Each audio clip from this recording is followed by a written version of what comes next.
বুঝলেন জিনিসপত্র দুইটা অপশন দিলাম, পদত্যাগ করবেন, জাতির কাছে ক্ষমা চাইবেন, কোনটা করবেন আপনার ব্যাপার। এমনি বেড়াচার অবস্থা, তার উপরে আমাদের সহ্য করার ক্ষমতা প্রফেসর ইউনূসের সরকারের নাই, কিছু কই নাই এতদিন, মজা পেয়ে গেছেন না? হ্যাঁ, নিজের প্রচুর ক্ষমতাবান ভাবছেন। হ্যাঁ, আপনি আমার ইডা, আপনি আমার ক্ষমতা একদম বুঝে দেবো, কাক কয় ক্ষমতা, ক্ষমতা জিনিসটা বুঝেনি নাই। জানেন তো, বাঘে চলে 18 ঘা, ঠোলায় চলে 36 ঘা, আর পিনাকি চলে জয় বাংলা। এইমাত্র পিনাকি সাহেবের যে বক্তব্যটা আপনারা শুনতে পেলেন, কতটা উদ্ধত্তমূলক আচরণ এবং ওনার চোখে মুখের হাতের আপনারা যে অশ্লীল যে অঙ্গভঙ্গিগুলো দেখতে পেলেন, কতটা নোংরা এবং কতটা কুৎসিত।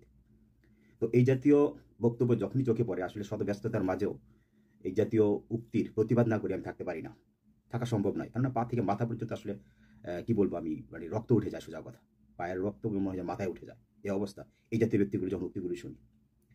এখন আপনারা ওনার পুরো বক্তব্য শুনছেন এবং বক্তব্য শেষের দিকে একটা ছোট্ট শব্দ উনি উচ্চারণ করছে, এটা নিয়ে পরে কথা বলছি এটার প্রসঙ্গে। প্রথমে বলে নিচ্ছি যে আপনাকে আমি জাস্ট এই মুহূর্তে বলবো যে এই জাতীয় ব্যক্তিগুলোর মধ্যে কেন এই জাতীয় উদ্যত আচরণগুলো সৃষ্টি হচ্ছে। এখন আমাদের দেশে দেখবেন যখন চৈত্র মাস হয় তখন প্রচণ্ড খরা হয়, আর সেই খরার মধ্যে সবচেয়ে বেশি এফেক্টেড হয় বাংলাদেশের প্রত্যন্ত অঞ্চলের অধিকাংশ কুকুরগুলো সবচেয়ে বেশি এফেক্টেড হয়। তখন তারা ওই কুকুরগুলোর মস্তিষ্ক ঠিক থাকে না, বিকৃত হয়ে যায়, পাগল হয়ে যায় এক কথা। তখন সামনে যা পায় সেটাকে কামড়াতে থাকে। এটা আপনারা জানেন, পরবর্তী সেটা জলদঙ্ক রোগ হয় বা বিভিন্ন রকমের মানে মৃত্যু পর্যন্ত হয় ওই জাতীয় কুকুরগুলোর কামড়ের কারণে। তো আসলে ঠিক এই মুহূর্তে পিনাকি সাহেবের যে অবস্থা দেখতেছি, সেই প্রত্যন্ত অঞ্চলের গ্রাম অঞ্চলের যে পাগলা কুকুরগুলো আছে, চৈত্র মাসে যে প্রবলেমগুলো হয় বা যে এফেক্টেড হয়, উনি ঠিক ওই মুহূর্তটা উনি এখন ফিল করতেছে এবং ওনার সেই সিমটমগুলো ওনার চোখে মুখে ফুটে উঠতেছে। হয়তো আপনারা জানেন যে কিছুদিন আগে উনি ডক্টর ইউনূস স্যারকে নিয়ে একটা উস্কানিমূলক বক্তব্য দিয়েছিল। আমি তার তীব্র প্রতিবাদ করেছিলাম। আমার সেই বক্তব্যে আমি যেহেতু শতভাগ যুক্তি উপস্থাপন করতে সক্ষম হয়েছি, প্রায় 70% লোক আমার সমর্থন করেছিল, আর যারা পিনাকি সাহেবের অন্ধভক্ত তারা আমার উক্তির বিরোধিতা করেছিল।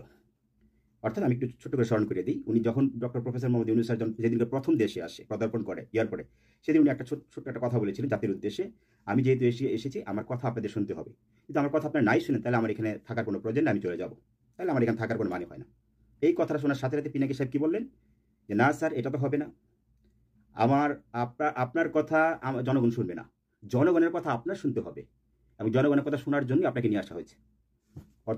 অথচ এখানে প্রফেসর মোহাম্মদ ইউনূস সাহেব যথেষ্ট একজন বিচক্ষণ ব্যক্তি, একজন দূরদর্শী সম্পন্ন একজন ব্যক্তি। উনি কেন কথাটা বলেছেন যে একটা দেশে নেতৃত্ব দিবেন, যে ব্যক্তিটা নেতৃত্ব দিবে তার নেতৃত্বের কথা যদি কেউ না মানে, কেউ না শোনে, তাহলে উনি এখানে কিসের জন্য এসেছে? গোড়ার ঘাস কাটার জন্য এসেছে? উনি জাস্ট এটাই বোঝানোর চেষ্টা করেছেন। ওই মুহূর্তে কেন বলেছেন আমি পিনাকি সাহেবকে বুঝিয়ে দিয়েছি। ওই মুহূর্তে উনি এই কারণে বলেছেন, দেশের অবস্থা অত্যন্ত অস্থিতিশীল অবস্থা ছিল, জায়গায় জায়গায় অগ্নিকাণ্ড, আগুন জ্বালা পড়া এগুলো তখনও চলছিল, সকল নেতারা পালিয়ে যাওয়ার পরেও। সেই স্থিতিশীলতা পরিবেশ নিয়ে আসার জন্য ওনার একটা রাজনৈতিক টেকনিক্যাল ভাষা উনি ইউজ করেছেন এবং অত্যন্ত যুক্তিসঙ্গত। যাক, ওই সাবজেক্ট বাদ দিলাম।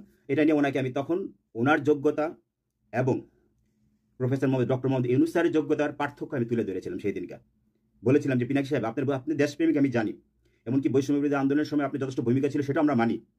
কিসের জন্য আপনার ভূমিকা ছিল সেটা আমি একটু পরে ফাঁস করে দিচ্ছি, যেটা আপনি গোলাম মাওলানা রনির মুখ ফাঁস করে দিয়েছিলেন, আর আপনারটা করে দিব কেন, আপনার কোন স্বার্থে আপনি এগুলো করেছিলেন। অর্থাৎ ওই মুহূর্তে আমি আপনার এবং প্রফেসর ডক্টর মোহাম্মদ ইউনূস স্যারের যে যোগ্যতার পার্থক্য সেটা একটা উদাহরণ দিয়েছিলাম, যে আপনার আমার বা সাধারণ মানুষের বক্তব্য শোনার জন্য 5-10 মিনিটের বক্তব্য শোনার জন্য মাত্র 5-6 টাকার এমবি খরচ করে সাধারণ মানুষ। কত টাকার? 5-6 টাকার, অঙ্কটা মনে রাখবেন। আর প্রফেসর মোহাম্মদ ইউনূস স্যারের বক্তব্য শোনার জন্য, আধা ঘন্টার একটা বক্তব্য শোনার জন্য পৃথিবীর এলিট শ্রেণীর ব্যক্তিরা প্রতিযোগিতা লিপ্ত হয় ওনার সেই কনফারেন্সে ঢোকার জন্য, প্রবেশ করার জন্য, একটা টিকিট নেওয়ার জন্য। এবং সেই টিকিটের মূল্য কত জানেন? $৭৫,০০০ থেকে $1,০০,০০০। যদি ডলারের সাথে আপনার টাকা, বাংলাদেশের টাকা কনভার্টের হিসাব ভালো জানেন তো করে নেবেন। এই পার্থক্য বুঝেছি যে আপনার যোগ্যতা এবং প্রফেসর ডক্টর মোহাম্মদ ইউনূস স্যারের যোগ্যতা আমাদের পার্থক্য হচ্ছে এই, আপনার 5-10 মিনিটের বক্তব্য শুনবে 5-6 টাকা খরচ করে, ওনারটা খরচ করবে প্রায় $1,০০,০০০ খরচ করে। আপনার এবং ওনার মধ্যে এই হলো পার্থক্য। তখন আপনি এই জিনিসটা আপনাকে বুঝিয়ে দিয়েছিলাম। তো আজকে আসি মূল কথায়, যে আসলে এই পিনাকি সাহেবের মতো ব্যক্তিরা কেন এখন এই চৈত্র মাসের কুকুরের রূপ ধারণ করছে। তার অন্যতম কারণ হচ্ছে উনি বৈষম্য বিরোধী আন্দোলনের সময় যথেষ্ট ভূমিকা রেখেছে, এতে কোনো সন্দেহ নেই, প্রশংসনীয় ভূমিকা রেখেছে, ছাত্রদেরকে উৎসাহ উদ্দীপনা দেওয়ার জন্য এবং তাদের রক্তকে গরম করার জন্য যে ধরনের বক্তব্যগুলো দেওয়া উচিত বা যে ধরনের কি বলে এটাকে আপনাকে ইনফরমেশনগুলো দেওয়া উচিত, তথ্যগুলো দেওয়া উচিত, উনি দেওয়ার চেষ্টা করেছে সেই সময়টাতে। উনি দিচ্ছে শুধুমাত্র এটা বলে ভুল হবে, এরকম অনেকেই দিচ্ছে। আপনি আমার ফেসবুক গেটে দেখেন প্রথম থেকে শেষ পর্যন্ত আমার কি পরিমাণ ভিডিও আছে, কি পরিমাণ এই জাতীয় আমি বিবৃতি দিয়েছি, আমার সেখানে কি কি আমার ভিউস আছে কিনা, ঠিক আছে, আমার লোকেরা দেখেছি কিনা, সমর্থন আছে কিনা দেখে নেবেন, সমস্যা নেই। এরকম ভূমিকা অনেকে পালন করছে, কারোটা শো হয়েছে, কারোটা হয়নি, এতটুকু জাস্ট। তো পিনাকি সাহেবকে আমি এতটুকু কথা বলবো যে আপনার এই প্রবলেমটা এখন কেন হচ্ছে আমি সাধারণ মানুষকে বলে দিচ্ছি। আপনার ভিতরে একটা ওই যেমন আপনার আসিফ নজরুল স্যারের একটা টেন্ডেন্সি ছিল, ভিতরে একটা স্বপ্ন ছিল যে এই জাতীয় ভূমিকাগুলো ওই সময় পালন করলে উনি একটা ভালো একটা পদ পাবেন, একটা দায়িত্ব পাবেন, এই রিস্ক নিয়ে উনি কাজগুলো করেছিলেন। ঠিক আপনিও বাহির থেকে এই যে গেউ করেছিলেন, যতটুকু করছেন ভালোর জন্য, দেশপ্রেম দেখাচ্ছেন, দেশপ্রেমের জন্য না। আপনিও চাইছেন যে ঠিক আছে দেশ যখন স্বাধীন হবে, দিনকে শেখ হাসিনা সরকার যদি পতন হয়, তাহলে অন্তত ছাত্র সমাজ যেহেতু আপনাকে পছন্দ করতেছে, সাধারণ মানুষ যেহেতু আপনার সাপোর্টার ভিউজ প্রচুর পরিমাণ বেড়ে যাচ্ছে, আপনার ধারণা ছিল যে আপনি হয়তো তাদের কাছ থেকে কোনো একটা গ্রিন সিগন্যাল পাবেন যে আপনাকেও এরকম কোনো একটা পদ, দেশের গুরুত্বপূর্ণ প্রদেশ মানে অর্থাৎ তত্ত্বাবধায়ক যে সরকারগুলো যে সংগঠিত হয়েছিল যাদের কি ধরে, তার মধ্যে আপনার একটা স্থান থাকবে, এরকম একটা লোভনীয় একটা চিন্তাধারা আপনার মধ্যে ছিল, যেটার বাস্তব প্রমাণ এখন পাচ্ছি আপনার কথার উপর ভিত্তি করে। তাহলে কেন আপনি এই মুহূর্তে এই ধরনের উদ্যত আচরণগুলো করতেছেন আমি জানি না। আরে ভাই, আপনার বুঝতে হবে, একটা তো উদাহরণ দিছি আপনাকে যে আপনার এবং ওনার যোগ্যতার মধ্যে পার্থক্য। আরেকটা উদাহরণ দেওয়ার জন্য ছোট্ট একটা ভিডিও ক্লিপ আগে দেখেন, তারপর আমি কথা বলতেছি। বিশ্ববাসীর উদ্বেগ এবং নিন্দা সত্ত্বেও গাজায় গণহত্যা থামছে না। ফিলিস্তিনের মতো বিদ্যমান বাস্তবতা কেবল আরব কিংবা মুসলমানদের জন্যই উদ্বেগজনক নয়, বরং তা সমগ্র মানব জাতির জন্যই উদ্বেগের বিষয়। একজন মানুষ হিসেবে প্রত্যেক ফিলিস্তিনের জীবন অমূল্য। ফিলিস্তিনের জনগণের বিরুদ্ধে যে মানবতা বিরোধী অপরাধ হচ্ছে তার জন্য সংশ্লিষ্ট সকলকে দায়বদ্ধ করতে হবে। ফিলিস্তিনের জনগণের উপর চলমান নৃশংসতা, বিশেষত নারী এবং শিশুদের সাথে প্রতিনিয়ত যে নিষ্ঠুরতা বিশ্ব দেখাচ্ছে, তা থেকে নিস্তারের জন্য বাংলাদেশ অনতিবিলম্বে সম্পূর্ণ যুদ্ধবিরতির আহ্বান জানাচ্ছে। প্রফেসর মোহাম্মদ ডক্টর ইউনূস স্যারের যে বক্তব্য শোনেন এই মুহূর্তে, ইনি এমন একজন ব্যক্তি যেই ব্যক্তি ইন্টারন্যাশনাল কনফারেন্সে দাঁড়িয়ে আপনার ইসরায়েলের যে প্রেসিডেন্ট নেতানিয়াহু, ওনার চোখের সামনে দাঁড়িয়ে ওনাকে হুমকি দেওয়ার ক্ষমতা রাখেন, এমনকি যুদ্ধ বন্ধ করার আপনার কি বলে নির্দেশ দিতে পারেন এবং তীব্র সমালোচনা করতে পারেন। ওনার হচ্ছে সেই যোগ্যতা, ঠিক আছে, উনি হচ্ছে সেই লেভেলের ব্যক্তি। ওয়ার্ল্ডের যে কোনো ব্যক্তিকে উনি এইভাবে মানে বলার অধিকার রাখেন এবং ওনার সেই বক্তব্যে সর্বস্তরের এলিট শ্রেণীর যারা নেতারা আছে তারা সবাই সমর্থন দিতে বাধ্য, ঠিক আছে, প্লাস দিবে, এতটাই সম্মান করে ওনাকে। আপনার যোগ্যতা কি আছে? কিছুক্ষণ আগে যে আপনি একটা আঙুলে একটা মানে কি অশ্লীল একটা যে অঙ্গভঙ্গি করলেন, আপনি এইটা এই শব্দটা যে ওনার বললেন, এখন আপনারা তো আমরা আসলে আপনি আপনার শব্দ বলতে ইচ্ছা করতেছেন, আপনার যোগ্যতা তো ঠিক এইটাই, আপনার যোগ্যতা এইটা বিধে আপনি আরেকজনকে এটা মনে করছেন, আপনি বুঝতে হবে আপনি এইটারও যোগ্যতা নাই মিয়া। আপনি যে আপনি যার সমালোচনা শুরু করছেন, কুত্তা পাগল হয়ে গেছেন কেন? এই ধরনের মেন্টালিটি চিন্তা ভাবনা বাদ দেন, ঠিক আছে। আর কত উস্কানিমূলক বক্তব্য দিবেন? এর আগে একটা যে এয়ারপোর্টে নামার সাথে তো উস্কানিমূলক বক্তব্য দিচ্ছেন, অর্থাৎ একটা ব্যক্তি ক্ষমতা বসতে না বসতে ওনার চেয়ারের পিছনে চেয়ারের নিচে আলপিন বসা দিচ্ছেন যাতে না বসতে পারে, শুরু করে দিচ্ছেন উস্কানিমূলক বক্তব্য দেওয়া, যে আপনার স্বার্থ সিদ্ধ হয় নাই, আপনার এখানে কোনো ডাকে নেই, সাধারণ শিক্ষার্থীরা ডাকে না, সাধারণ মানুষ ডাকে নেই, বাস আপনার এই পা থেকে মাথা পর্যন্ত একেবারে এখন টকবক করে জ্বলা শুরু হয়ে গেছে। এই ধরনের প্রতিহিংসা বাদে যদি সত্যিকার আপনি দেশপ্রেমিক হয়ে থাকেন, দেশের যে কোনো প্রান্ত থেকে আপনি দেশের স্বার্থে নেবেন, দেশের মানুষের স্বার্থ, দেশের সার্বভৌমত্বের স্বার্থে চিন্তা করবেন, নিজের স্বার্থের কথা চিন্তা করবেন না, ঠিক আছে। এই ধরনের মানে কি বলবো আমি, এই ধরনের নোংরা প্রবণতা থেকে নিজে, আমাদের দেশের জনগণ কি আসলে অত্যন্ত ভদ্র, তারা শুনতে পছন্দ করেন, কিন্তু পাল্টা তার প্রতি উত্তর দিতে খুব একটি আগ্রহী থাকে না। হয়তো বা দেখা গেছে তার প্রতি উত্তর দেওয়ার মতো হয়তো ওরকম কোনো ভাষা ওনার জানা থাকে না, সেটাও হতে পারে, যে যাই হোক প্রতিবাদের যে ভাষাগুলো সেগুলো হয়তো জানা থাকে না, তার জন্য হয়তো দিতে পারে না। কিন্তু আমার কথা হচ্ছে এই জাতীয় ব্যক্তিগুলোকে আপনারা সাপোর্ট করতে করতে একেবারে হিমালয়ের চূড়ায় পৌঁছে দিয়েছেন, এবং সেই সাপোর্ট, সেই ক্ষমতা, সেই আপনাদের যেই সাপোর্টের যে অহংকার ওনার ভিতরে তৈরি হয়ে গেছে, সেই অহংকার থেকে উনি এখন একেবারে সোজা কথা নিজেকে, আমি কি বলবো, আমি তো মনে করি নিজেকে ডক্টর ইউনূস স্যারের চেয়ে অনেক অনেক বেশি উনি জ্ঞানী মনে করেন। ওনার কথাবার্তাতে এটাই বোঝা যাচ্ছে, এতটাই অহংকারমূলক কথাবার্তা, ওনার চোখে মুখের এক্সপ্রেশনগুলো দেখেন।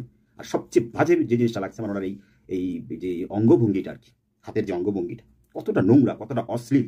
ওনার বোঝা উচিত ছিল যে ওনার যোগ্যতা, ঠিক আছে, ইউনূস স্যারের হাঁটুর নিচে না, হাঁটুর নিচে ওনার যোগ্যতা নাই, এটা বোঝা উচিত ছিল এমন একজন ব্যক্তিকে নিয়ে এই ধরনের মন্তব্যগুলো করার আগে। তো যাই হোক, আমি আরেকটা কথা বলছি আপনাদেরকে, আমি যদি এখন কাউকে জিজ্ঞেস করি যে পৃথিবী থেকে কি মীর জাফরের মৃত্যু হয়েছিল, সাধারণ মানুষ বলবে যে হ্যাঁ অবশ্যই হয়েছিল। আর যারা একটু ভালো ইতিহাস জানে তারা বলবেন, তাদেরকে যে জিজ্ঞেস করি কবে হয়েছিল, তারা বলবে যে 1757 সালের পর, পলাশী যুদ্ধের পর দীর্ঘ প্রায় 11 বছর উনি ইংরেজদের নানা রকম কি বলবো অবহেলা এবং অনীহার মধ্য দিয়ে, এবং শেষ সময় একটা অভিশপ্ত যে দুরারোগ্য ব্যাধি কুষ্ঠরোগের আক্রান্ত হয়ে ওনার শেষ মৃত্যু হয়েছিল, এই পর্যন্ত বলবে। আর যারা ভালো, আরও ইতিহাস ভালো ছিল, তারা বলবে যে হ্যাঁ ওই মুহূর্তে উনি আরেকটা মানে মীর জাফর তো অবশ্যই উনি তারপরে আরেকটা গাদ্দারি করেছিল। সেই জিনিসটা কি, যে প্রথমে আপনার মানে মীর জাফরদের অবস্থা কি দেখেন আপনি, প্রথমে ইংরেজদের সাথে হাত মিলিয়ে সিরাজউদ্দৌলাকে শেষ করলো। তারপরে কি করলো, যখন ইংরেজদের কাছে উনি কোনো মূল্যায়ন পাচ্ছিল না, অপমান অপদস্থ হচ্ছিল পদে পদে, ঠিক আছে, ওনাকে যখন বোকা বোকা সরকার বলে বা বোকা সম্রাট বলে বারবারে আখ্যায়িত করছিল, বোকা নবাব বলে যখন আখ্যায়িত করছিল ইংরেজরা, তখন সেই অপমান অপদস্থে উনি কি করলেন, তখন এই ইংরেজদেরকে ধ্বংস করার জন্য আবার ওলন্দাজদের সাথে উনি আবার হাত মিলাইছিলেন, যাতে ওলন্দাজদের সাথে হাত মিলিয়ে আবার ইংরেজদেরকে এখান থেকে উৎখাত করতে পারে। সেটা আবার ইংরেজরা বুঝতে পেরেছে। পরবর্তীতে ওনার সাথে সম্পর্ক আরো খারাপ হয়ে গেছে। তো মীর জাফরদের চরিত্রগুলি এমনই হয়, ওরা আসলে কোথাও স্থির থাকতে পারে না, কারোর সাথে ওদের অ্যাডজাস্ট হবে না, এইভাবেই শেষ পরিণতি হয়। তো যাই হোক, আমি কথা প্রসঙ্গ সেটা না। অর্থাৎ আপনাদেরকে যদি জিজ্ঞেস করি মীর জাফরের মৃত্যু হয়েছে কিনা, আপনারা বলবেন যে হ্যাঁ 1757 সালের পরে মীর জাফরের মৃত্যু হয়েছে। কিন্তু আমি বলবো যে মীর জাফরদের কখনোই মৃত্যু হয় না। মীর জাফর হচ্ছে অমর, ওদের মৃত্যু নেই, সোজা কথা। এটা সম্পূর্ণ ভুল ধারণা। মীর জাফরের জন্মের আগেও মীর জাফর ছিল, মীর জাফরের মৃত্যুর পরেও মীর জাফর আছে এবং কাল কিয়ামত পর্যন্ত থাকবে। কেননা পৃথিবীর সৃষ্টির যে প্রথম বলি বা তার আগে বলি আমি, সর্বপ্রথম মীর জাফর কে ছিল? বিতাড়িত ইবলিশ, অর্থাৎ পিতা আদম আলাইহিস সালাম এবং মা হাওয়ার সাথে প্রথম বিশ্বাসঘাতকতা করেছিল এই বিতাড়িত ইবলিশ গন্ধম ফলের মধ্য দিয়ে। সেই বিতাড়িত ইবলিশের আত্মা পৃথিবীতে জাস্ট কি আত্মার পরিবর্তন হয়েছে, অর্থাৎ এমন অসংখ্য মীর জাফরের ওর আত্মা থেকে তৈরি হয়েছে, সোজা কথা। ওর আত্মাগুলো রূপান্তর হয়েছে ওই মীর জাফরগুলোর মধ্যে, যেটা কাল কিয়ামত পর্যন্ত একেবারে পৃথিবীর ধ্বংস আগ পর্যন্ত ওই মীর জাফরগুলো বেঁচে থাকবে। এর জন্যই বলছি যে মীর জাফরদের আসলে কখনো মৃত্যু হয় না, আর মৃত্যু হতে পারে না। তো ঠিক এমনই কিছুদিন আগে আপনারা জানেন যে আমি এক মীর জাফরের কথা উল্লেখ করেছিলাম বা মুনাফিক বলেছিলাম গোলাম মাওলা রনিকে উদ্দেশ্য করে। কারণ যেই গোলাম মাওলা রনি কিছুদিন আগেও আপনারা জানেন, যদিও আমি সেই বিবৃতিটা দিয়েছি মতো অসংখ্য মানুষ আমার নেগেটিভ ট্রোল করেছিল। এখন সেই ভিডিওটা যখন বারবার রিভিউ হচ্ছে, আবার আসতেছে, এখন আবার সবাই বলতেছে ভাই আপনার কথাই ঠিক আছে, আসলেও একটা মুনাফিক, আসলেও একটা মীর জাফর, ও আসলে বহুরূপী ভণ্ড, এরকম নানান রকম এখন মন্তব্য আপনারা করতেছেন। প্রথমে আমার বিরোধিতা করেছিলেন, প্রায় 40% লোক বিরোধিতা করেছিলেন, 60% আমার সমর্থন ছিল আগেও, আর এখন তো একেবারে 90% লোকই আমার সমর্থন করছেন গোলাম মাওলা রনির যেই ভবিষ্যৎবাণী বলেছি। কারণ গোলাম মাওলা রনির মূল উদ্দেশ্য কি ছিল? প্রথমে আপনারা জানেন যে আওয়ামী লীগের প্রশংসা পঞ্চমুখ, মানে ও তো আবার মুখরোচক ভঙ্গি জানে ভালো, এবং বাচনসুলভ যে ভঙ্গি এবং শৈল্পিক যে ভাষাগত যে শৈল্পিক সৌন্দর্য, এটা দিয়ে আপনাদেরকে ব্রেন ওয়াশ করে রেখেছে সাধারণ মানুষকে, সাধারণ মানুষের অন্তরেও প্রবেশ করেছে। আপনারা চিন্তা করেছেন যে যেহেতু আওয়ামী লীগের সময়কালে ওর মতো ব্যক্তি এইভাবে যাকে তাকে ধরাশায়ীভাবে অপমান অপদস্থ করে কথা বলে, ওকে কেউ কিছু করতে পারতেছে না, অথচ সেই সময় ওর যে অনেক বড় বড় ক্ষমতাশালী যারা ছিল তাদেরকে আওয়ামী লীগ একটা ধরাশায়ী করে দিয়েছিল, জেলে পচিয়ে মারছে। এমনকি শেষ সময় আপনাদের আন্দালিব রহমান পার্থ সাহেবকেও জেলে পর্যন্ত নিয়েছে সরকার বিরোধী কথা বলার কারণে। কিন্তু রনিকে নেন, রনিকে কেন নেনি? রনিকে রাখছে একটা স্পাই হিসাবে আওয়ামী লীগের, অর্থাৎ ওকে অপমান অপদস্থ করে বের করে দিবে। বিএনপি তারেক রহমান সাহেব অত্যন্ত উদার মনের মানুষ, একজন ভদ্র মানুষ, উনি ওনাকে অ্যাকসেপ্ট করে দিচ্ছে, বিশ্বাস করে নিচ্ছে এই দালালটাকে, এই মীর জাফরটাকে, অথচ একটা গুপ্তচর। ওর কাজ হচ্ছে বিএনপির সাথে প্রবেশ করার ভিতরে ঢুকা এবং ওটার ভিতর থেকে যে আভ্যন্তরীণ যে তথ্যগুলো আছে সেই তথ্যগুলো সংগ্রহ করা এবং সেটা আবার নিজের দলের কাছে প্রচার করা। আর এটা ঠিক তারই বাস্তব প্রমাণ হলো পরবর্তীতে, যখন দেখলেন যে 5ই আগস্টের পর যখন দেশ স্বাধীন হয়ে গেল, তখন তো তোর আওয়ামী লীগে যাওয়ার কথা ছিল না, কিন্তু ওর আসল রূপ বেরিয়ে আসলো। কি করলো? ও শেখ হাসিনা জয়ের আবার প্রশংসা করতে শুরু করলো। অথচ কিছুদিন আগে খালেদা মরহুম প্রেসিডেন্ট জিয়া রহমান সাহেবের, তারেক রহমান সাহেবের অভূত প্রশংসা করেছিল এই তো চমৎকারী এই মুনাফেকটায়, দুই মুখে যারা পা দেয় আর কি, মীর জাফরটায়। তো যাই হোক, এখন আবার শুরু করেছে ওদের প্রশংসা করা। ওদের কেন প্রশংসা করতেছে? এখন যেহেতু বাংলাদেশটা সম্পূর্ণ আওয়ামী লীগ নেতৃত্ব শূন্যহীন হয়ে পড়েছে, ও টার্গেট হচ্ছে যে বাংলাদেশের এই খালি ফাঁকা মাঠের নৌকার মাঝি হতে নেতৃত্ব দিবে। নেতৃত্ব দিতে গেলে কোনো একটা সময় যদি আওয়ামী লীগ যদি আসতে পারে আর কি, তাহলে উনি কাদেরের স্থানটা দখল করবে, যে আমি আপনার দুঃসময়ে ভূমিকাটা পালন করেছি। আচ্ছা, আর যে আওয়ামী লীগ নাও আসতে পারে, গোলাম মাওলা রনির মতো ব্যক্তির ডাজেন্ট ম্যাটার, কোনো সমস্যা নেই, ওর এটা নিয়ে কোনো মাথা ব্যথা নেই আওয়ামী লীগ আসবে না আসবে। ওর একটাই টার্গেট যে বছর 5 বছর পর যে একটা নির্বাচন বাণিজ্য হবে, নমিনেশন বাণিজ্য হবে, সেই বাণিজ্যতে সে অংশগ্রহণ করতে পারবে, একটা গুরুত্বপূর্ণ দায়িত্ব পালন করতে পারবে, বা আওয়ামী লীগের হাইকমান্ডসদের সাথে লিয়াজোগ করে, যেহেতু তারা বাইরে থাকবে ও দেশে থাকবে। এটার যে নমিনেশন বাণিজ্য, যেটা থেকে যে বিশাল পরিমাণে অর্থ আসবে, এটাই গোলাম মাওলা রনির জন্য যথেষ্ট। এই নেতৃত্বটা এই টেন্ডেন্সিটা হয়তো ওর মধ্যে ছিল, সব গোলাম মাওলা রনির মধ্যে ছিল। তো যার জন্য দেখে গেছে কি, এই জাতীয় ব্যক্তিগুলোর আছে না আছে ধর্ম, না আছে দল, না আছে আদর্শ, না আছে নীতি নৈতিকতা। এদের একটাই ধর্ম, সেটা হচ্ছে সুবিধা। অর্থাৎ এরা যেখানে সুবিধা পাবে সেখানে যাবে, স্বার্থ ছাড়া কিছু বোঝে না। আর দেখছেন আপনার আল্লাহ রাসূলের নাম, নবীর নাম একেবারে অহরহ তসবির মতো যাবে কথাবার্তার মধ্যে, মানে সে বিশাল বড় ধার্মিক। তারাই এই জিনিসগুলো বেশি, ধর্মীয় বিষয়টা, অনুভূতিগুলো বেশি ওরা আপনার ইউজ করে। তার কারণটা হচ্ছে এগুলো জাস্ট লোক দেখানো, একটা অভিনয় মাত্র, মানুষকে ব্রেন ওয়াশ করার জন্য। যারা ইসলামিক পন্থার লোক তারা যেন ওর প্রতি আকৃষ্ট হয় এবং সাধারণ মানুষ যেন আছে তারা আকৃষ্ট হয়।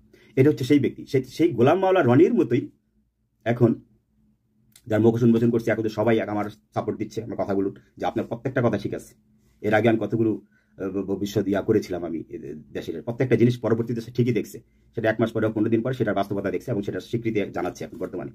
তো এই গোলাম মাওলা রনির মতো আরেক বীর জাফর হচ্ছে এখন বর্তমানে মনে করি পিনাকি সাহেব, ঠিক আছে। ওনাকে আসলে এখন আপনি করে বলতে এখন লজ্জা লাগে, এর আগের বার তো যথেষ্ট সম্মান দিয়ে কথা বলেছিলাম, এখন সেটাও নেই। যে ওনার যে এই সব এই ইঙ্গিতটা করছেন, এরপর থেকে ওনাকে মানে আমার কোনো প্রকার সোজাগতা ওনার প্রতি আমার রেসপেক্ট আসে না, এতটাই সোজাগতা কি বলবো, মানে ওনার প্রতি আমার এতটাই আমার মনোক্ষুণ্ণ সোজাগতা। তো এই হচ্ছে আরেক মীর জাফর, ওর স্বার্থ একই অবস্থায় গোলাম মাওলা রনির মতো, উনি যেটা স্বার্থের জন্য এত এত বাইরে থেকে গেউ করছে, সেটা তো কাজ হয় নাই, ওনাকে কোনো প্রকার মূল্যায়নই করে নেই, ওনাকে দেশের কেউ ডাকেও নাই যে পিনাকি সাহেব আপনি আসেন, আপনাকে আমরা সেলিব্রিটি হিসেবে আপনাকে করবো, শুভেচ্ছা জানাবো, বা আপনাকে এই তত্ত্বাবধায়ক সরকারের যে উপদেষ্টাগুলো আছে তাদের মধ্যে আপনাকে একদিন নিয়োগ করবো, এরকম কোনো মূল্যায়ন উনি পান নাই। এর জন্য ওনার পা থেকে মাথা পর্যন্ত জ্বলে যাচ্ছে, তার আমি কিসের জন্য তোষামতি করলাম, কিসের জন্য আমি এই চাটুকারিতাগিরি করলাম, এত কিছু করলাম, আজকাল কোনো বেনিফিটই হলো না, বেনিফিট পায় নাই দেখে উনি সেই চৈত্র মাসের পাগলা কুকুরের মতো কুকুর হয়ে গেছে সোজা কথা। যাকে তাকে কামড়ানো শুরু করছে, কাকে কামড়ানো শুরু করছে? প্রফেসর মোহাম্মদ ডক্টর ইউনূস সাহেবকে, যাকে কামড়াচ্ছে, অথচ সেই কামড়ানোকে ওনার হাঁটুর নিচে যাওয়ার ওনার যোগ্যতা নেই, তাকে কামড়ানো শুরু করতেছে। যাক, এই কামড়িতে ওনার মধ্যে ব্যক্তির কি বলবো আমি, আপনাদের এটা দেখেছেন, ওনার একটা পশমে কিছু হবে না, আপনার মধ্যে ব্যক্তির এই হুমকি দামকিতে এসে হুমকি দামকি দিয়ে কোনো লাভ নেই, ঠিক আছে। বাইরে বসে আছেন, বাইরে বসে আছেন, চুপ করে থাকেন।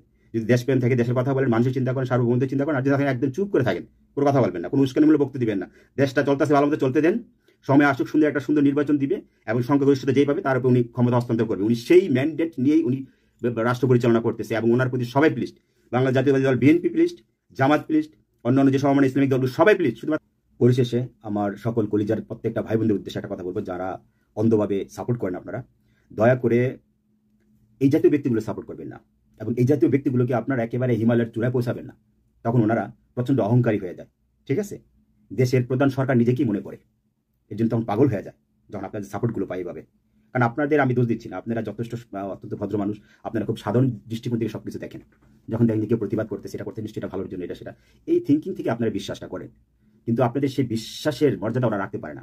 সেই বিশ্বাসটাকে পুঁজি করে, যেমন গোলাম মাওলা রনি একটা গেম খেলতে চেয়েছিল, এই সেই আপনার বারবার বলতেছিল বিএনপি এবং জামাতকে উস্কানি দিচ্ছিল যে এই ইউনূস সরকার আসা মানেই হচ্ছে, আমি ভবিষ্যৎবাণী বলে দিলাম, এই দুইটা দল ধ্বংস হয়ে যাবে, জামাত ধ্বংস হবে, বিএনপি ধ্বংস হবে, অন্যান্য দেশ দল ধ্বংস হবে, বারবার খালি এই ধ্বংস হবে, সেই ধ্বংস হবে, সেই ধ্বংস হবে, আওয়ামী লীগ ধ্বংস হবে, এই শব্দ ওনার মুখ থেকে আসে না।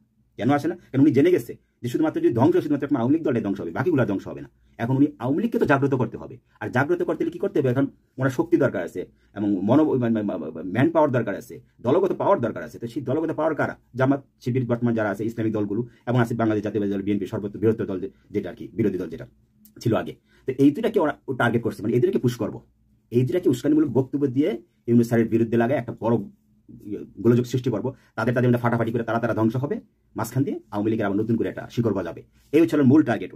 এই টার্গেট, এই ম্যান্ডেট নিয়েই দেখা গেছে যে আপনার এই বিএনপি এবং জামাত শিবিরকে উস্কানি দিচ্ছিল যে এরা ভবিষ্যৎবাণী বলে যাচ্ছি, ওরা ধ্বংস হয়ে যাবে, এই দুটা দল শেষ করে ফেলবে, ডক্টর ইউনূস স্যার শেষ করে বারবার এটাই বলতেছে, কিন্তু আওয়ামী লীগ ধ্বংস হবে এই কথা একবার বলে না। তো যাই হোক, এই হচ্ছে মূল উদ্দেশ্য। তো ঠিক পিনাকি সাহেবের এখন আমি লাস্ট যে কথাটা বলতেছি, ভাই আপনারা সাপোর্ট করবেন, অবশ্যই সাপোর্ট করবেন, কিন্তু যথেষ্ট বিচক্ষণতার সাথে, কারণ আপনাদের সাপোর্টগুলোর সাথে একটা দেশের সবকিছু জড়িয়ে আছে। একটা দেশের স্থিতিশীলতা জড়িয়ে আছে, আবার ঠিক তার উল্টোটা অস্থিতিশীলতা জড়িয়ে আছে। একটা দেশের আপনার দেশের সার্বভৌমত্বের আপনার সম্মান ক্ষুণ্ণতা জড়িয়ে আছে, আবার অক্ষুণ্ণ জড়িয়ে আছে। তার মানে কি, নেগেটিভ পজিটিভ দুটোই আছে, শুধুমাত্র আপনাদের সাপোর্টের উপর ভিত্তি করে। তাই এই জাতীয় ব্যক্তিগুলোর উপর এতটা অন্ধফিদা হওয়ার কোনো কারণ নেই, কোনো বিশ্বাস করার কোনো কারণ নেই, যেগুলোর ভিতরে প্রচন্ড স্বার্থ থাকবে যে আমি এই জিনিসটা করতেছি একটা বড় কিছু পাওয়ার জন্য, তাহলে বুঝতে হবে যে এটা বিশাল এক স্বার্থ।